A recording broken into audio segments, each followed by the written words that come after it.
ഇന്ന് നമ്മൾ കപ്പത്തണ്ട് കൊണ്ടൊരു ചെറിയ പരിപാടിയാണ്. കപ്പയുടെ തണ്ട്, അത് നല്ല ഇളത്ത തണ്ട്, തലയ്ക്കഭാഗമാണ് ഏറ്റവും നല്ലത്. അത് നമ്മളിങ്ങനെ ചെയ്ത് കഴിയുമ്പോഴത്തേക്കിന് ഇതുണ്ടാവും, ഒരു കമ്പ് നമ്മൾ സെൻറ്ററിൽ കൂടെ കുത്തി കഴിഞ്ഞാൽ ഈ പൊങ്ങ് ഇതുപോലെ ഊരിയെടുക്കാൻ പറ്റും.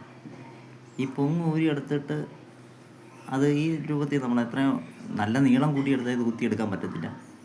തലയ്ക്ക് ആകുമ്പോഴത്തേക്കിന് നമ്മൾ വലിയ ഇതില്ല, ചൂടുവാശമൊക്കെ ആകുമ്പോൾ ഭയങ്കര ടെമ്പറായിരിക്കും, നമുക്കത് കുത്തിയെടുക്കാൻ വലിയ പാടാണ്. ഇത് നമ്മൾ എടുത്തു കഴിഞ്ഞിട്ട് ഇത് ഒരേ നീളത്തിന് കട്ട് ചെയ്തെടുക്കുക. ഈ കട്ട് ചെയ്തെടുക്കുന്നത് കൃത്യമെല്ലാം ഏകദേശം ഒരേ നീളത്തിന് ഒരളവിന് നമ്മൾ കട്ട് ചെയ്തെടുക്കും.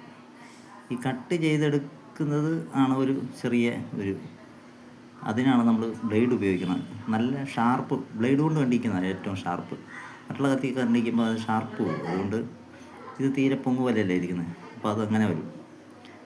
അതുകൊണ്ട് നമ്മളതിങ്ങനെ കണ്ടിച്ച് കറക്റ്റ് ലെവലിൽ കണ്ടില്ലേ, ഒരേ കഷ്ണം അതുപോലെ കണ്ടിച്ച് എടുക്കണം. നമുക്ക് ആവശ്യമുള്ള അത്ര നമ്മൾ കണ്ടിച്ചെടുക്കണം. അതിന് ശേഷം ഇത് ചതുരം ആക്കും. ഇതിനെ കട്ട് ചെയ്തിട്ട് ഇനി നമ്മളിതിനെ ചതുരമാക്കി എടുക്കണം. ഈ ചതുരം കട്ട് ചെയ്ത് റെഡിയാക്കണം. നമ്മൾ ചതുരമോ കോണോ അങ്ങനെ നമുക്കിഷ്ടം, നമ്മുടെ മനസ്സിലെ ആഗ്രഹം പോലെ, നമ്മുടെ മനസ്സിലെ കല പോലെ നമുക്കതിനെ മാറ്റാവുന്നതാണ്. അപ്പോൾ നമ്മളത് കട്ട് ചെയ്ത് നമ്മൾ ശകലം സമയമെടുക്കും. അപ്പം അതാണ് മൊത്തമൊന്നും കാണിക്കാൻ പറ്റത്തില്ല, അതുകൊണ്ട് ചെറിയൊരു രീതി വീഡിയോ എടുത്തിരിക്കുകയാണ്. അപ്പം കട്ട് ചെയ്യുന്നതൊക്കെ പിന്നെ എല്ലാവർക്കും അറിയാം. ഇത് കാണുമ്പം എല്ലാവർക്കും ബ്ലേഡ് കൊണ്ട് കട്ട് ചെയ്തെടുക്കാം.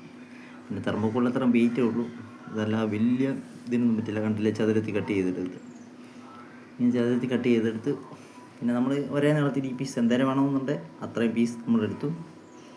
ഇനിയും ആ പീസ് നമ്മൾ ഇവിടെ ഇത്രയും പീസാണ് ഞാൻ മൊത്തത്തിൽ എടുത്തിരിക്കുന്നത്. ഇപ്പം ഈ നീളമുള്ള പീസ് അത് കഴിഞ്ഞിട്ട് ഞാൻ ഇതിൻ്റെ ചെറിയ പീസ് എടുത്തിട്ടുണ്ട്. ഈ ചെറിയ പീസ് എന്ന് പറയുന്നത് അതിങ്ങനെ വട്ടത്തിൽ ഒരു ഗുളികയുടെ വലിപ്പത്തിൽ തന്നെ മാത്രം കണ്ടിച്ചെടുത്തിരിക്കും. അതിന് ആകൃതി ഒന്നും മാറ്റിയിട്ടില്ല, വട്ടത്തിൽ തന്നെ കണ്ടിച്ച് ഒരേ കനത്തിന് കണ്ടിച്ചെടുത്തിരിക്കും. അത് കണ്ടിച്ച് മൊത്തം റെഡിയാക്കി എടുത്തിട്ടുണ്ട്. അത് കഴിഞ്ഞ് നമുക്ക് വേറെ കുറേ പരിപാടികളുണ്ട്.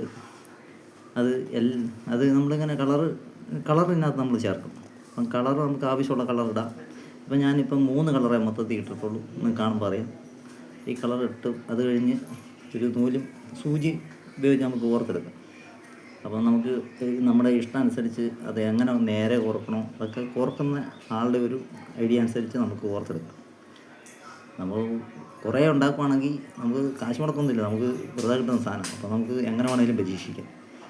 അപ്പോൾ നമ്മളിങ്ങനെ ഓർത്ത് സെറ്റാക്കി എടുക്കുന്നു.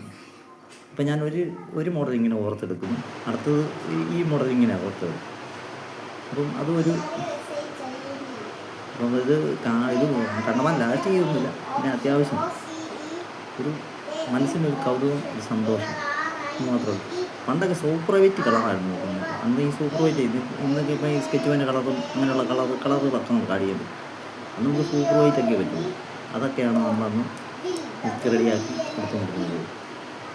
ഇപ്പം ഞാൻ 2 കോർക്കുന്നുണ്ട്, അതുകൊണ്ട് ഞാൻ ഉണ്ടാക്കിയുള്ള വീഡിയോയ്ക്ക് വേണ്ടി മാത്രം ചെയ്യാം. പഴയ കാര്യങ്ങൾ മറന്നു പോകുന്നു, പുതിയ കുട്ടികളൊന്നും കാണുന്നില്ല, പുതിയ തലമുറയ്ക്കൊന്നും അറിവില്ല. അപ്പോൾ അവർക്ക് വേണ്ടി മാത്രം വീഡിയോ ഇഷ്ടമായി